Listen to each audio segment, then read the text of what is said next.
Hello, I want to take a few minutes to talk about standards-based report cards.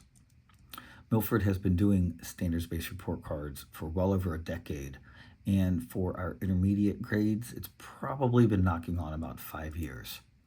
The main thought behind it, well, I don't want to get into whether we think it's good or bad or right or wrong. I just want to be helpful for those of us who have to use that. So that's what this is about. And there's a presentation that goes along with this that you can look at if you'd like to as well. Just remember, it's not a matter of what the teacher taught. It's a focus on what the student has learned. So each time you're evaluating or assessing a standard, it's the end of the year standard. It's where a child should be by the end of the year on that standard. So, and it's all related to state content standards. And it's about measuring their progress towards that standard. It's to provide parents with more information. I see it more like surgically, like a standards-based report card will let a doctor know exactly the precise things they need to do in a procedure or a surgery. When a general letter grade for a subject area, which is perfectly fine as well, is more of an overall.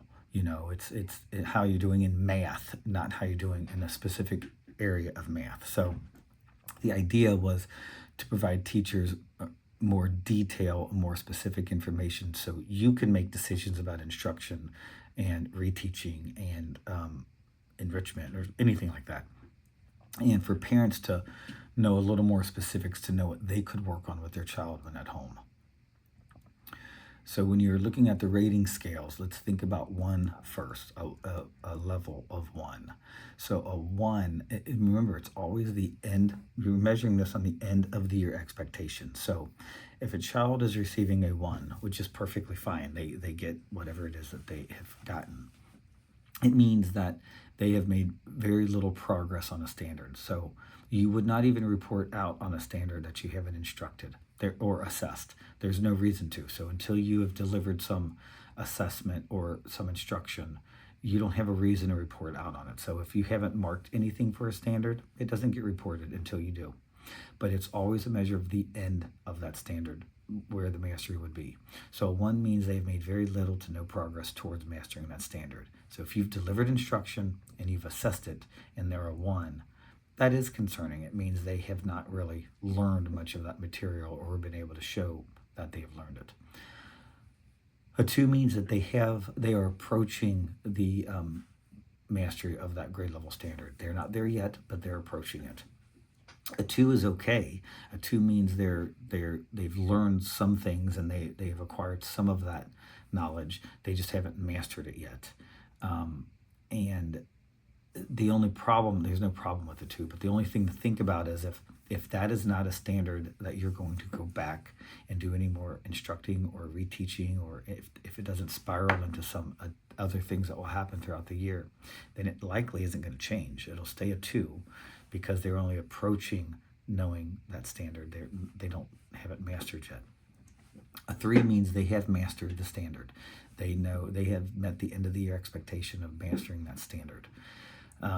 So the other thing to keep in mind is you might do stuff at the beginning of the year for a standard and never go back to it. That's okay. That means it's probably reported on first quarter and it won't be reported new in any of the future quarters unless you go through the process of assessing it again. And then you could even assess it again and realize that they've gone backwards, which is possible. It's not common, but it's possible.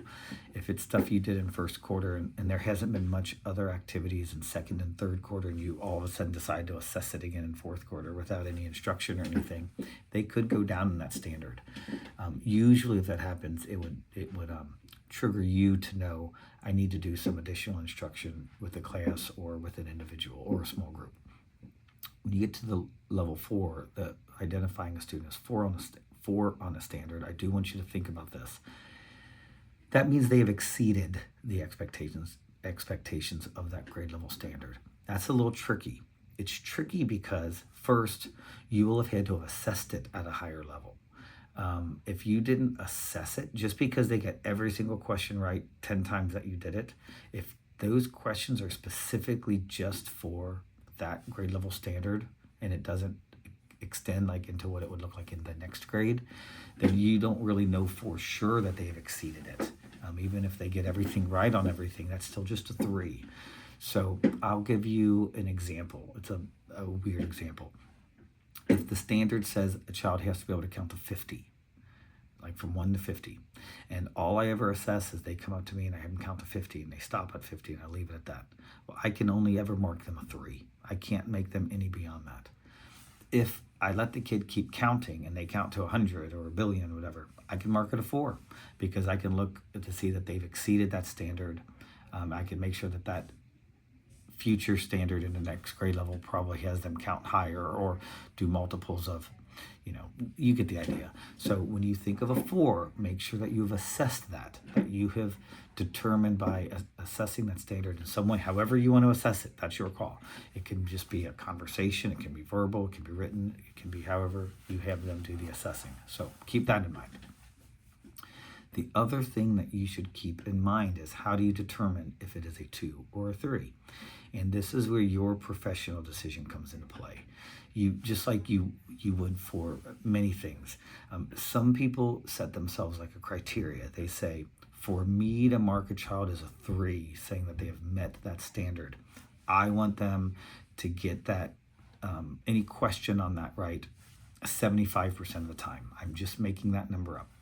So if every time I give questions or assess that standard, if 75% of the time or higher they are getting those questions right, I mark them as a 3.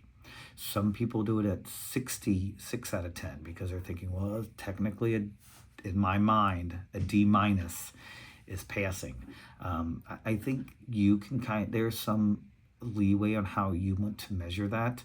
I do think it's fair just to be consistent.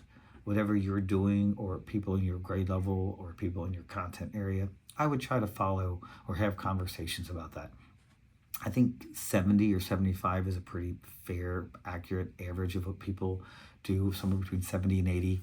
That's when they'll allow it to be identified as a 3, and anything under that would be a 2. Of course, unless they weren't hardly getting any of those questions right, you'd make it a 1. I hope this helps a little bit. I know that it can get people can get a little overwhelmed with the idea of standards based, but I don't want you to overthink it, and I don't want you to underthink it. I want you to be aware of the standard that you're assessing, know how a child is performing in that standard, and be able to report that out to a parent, and to have that identified in PowerSchool. It's the more that the parent knows and the more that you have evaluated a standard and have the evidence of that, it just equips you more in the classroom to determine what instruction needs to happen or what instructional practices need to be in place.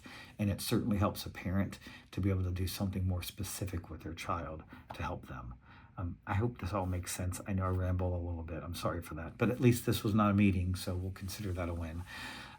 Please, if you have questions about how to work with standards-based grading inside of PowerSchool or just in general, let's have a conversation. It's better for you not to be confused, especially when we are coming up to parent-teacher conferences. You don't want them to have any confusion about that. Your confusion will show with them. So, thank you.